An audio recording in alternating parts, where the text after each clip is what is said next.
guys. Guys, thank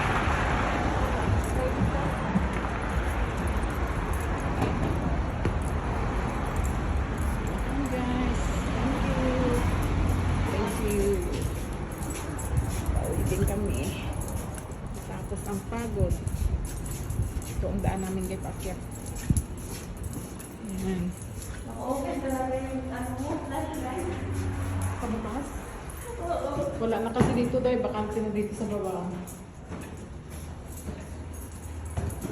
Bakante na. Maganda sana dyan sa baba eh kasi di ka namakyat ng hagdan. Kaya nung may mga sakit sa tuhod. Mahirap makyat. Second floor. Second floor lang kami.